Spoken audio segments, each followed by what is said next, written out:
In the vast, lonely expanse of the Atlantic, a ship drifts without a master. Her sails are tattered. Her course is aimless.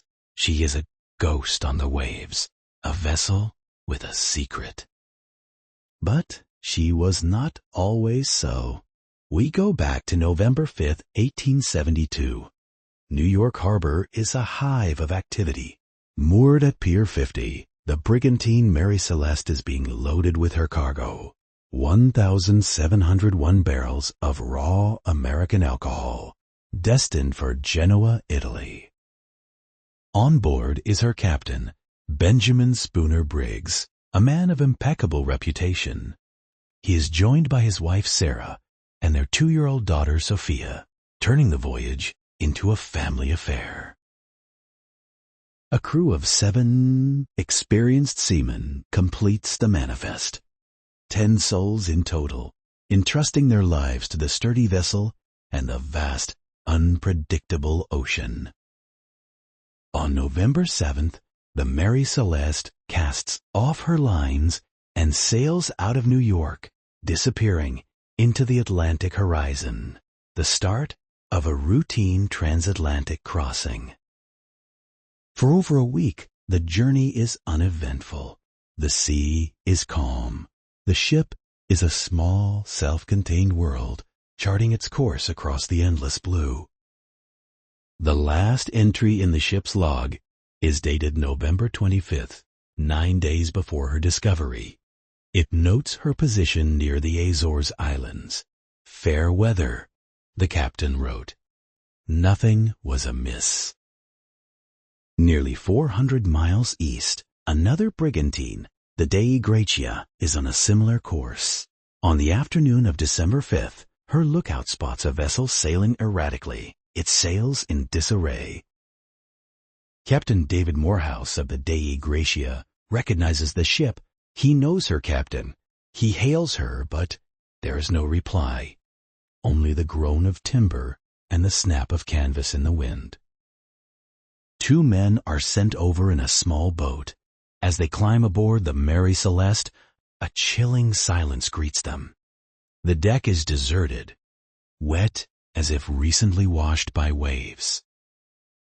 They find the ship's wheel unmanned, spinning freely. The compass has been knocked from its housing. No one is steering this ghost ship. Below deck, the mystery deepens. The crew's quarters are in order. Their sea chests and belongings are untouched. Oilskin boots stand ready, as if their owners had just stepped out.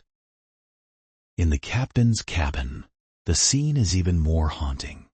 A sewing machine with a small piece of clothing still under the needle. A child's toy scattered on the bunk. A life interrupted. The ship's galley and storerooms are well stocked with food and fresh water, enough for a 6-month voyage. There are no signs of a struggle or panic. But there are clues. In the cargo hold, 9 of the 1,701 barrels of alcohol are found empty. These 9 were made of red oak, more porous than the others made of white oak. The ship's pump had been disassembled, and there was over 3 feet of water in the bilge, but the ship was far from sinking. She was perfectly seaworthy. And perhaps the most significant clue of all, the ship's single lifeboat was missing. It seemed the crew had abandoned their perfectly sound ship. But why? No signs of mutiny, no signs of piracy. The crew's valuables and the captain's navigational tools were still aboard. What could have compelled 10 people to flee into a small boat in the middle of the Atlantic? Captain Morehouse splits his crew, and together the Dei Gratia and the Phantom Mary Celeste sail to Gibraltar.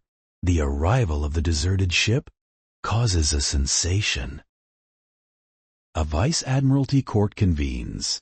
The salvage master, Frederick Soley Flood, is suspicious. He suspects foul play, that the crew of the Dei Gratia murdered everyone on the Mary Celeste for the salvage money. But there is no evidence. The court reluctantly awards the salvors their payment, but a cloud of suspicion lingers. The mystery is born, and with it, the theories. Was it mutiny? A violent uprising against Captain Briggs? But the crew was known to be peaceable, and the captain fair. Pirates? But why would they leave behind the valuable cargo and personal effects? Pirates are not known for their subtlety. The public's imagination ran wild. Tales of a giant squid attacking the ship, or a paranormal event, a curse that claimed the souls aboard. But a more sober theory has emerged, one that ties the clues together: the 9 leaky barrels of alcohol. Captain Briggs, smelling the potent fumes and fearing a catastrophic explosion, may have made a calculated decision. He orders everyone, including his wife and daughter, into the lifeboat as a precaution.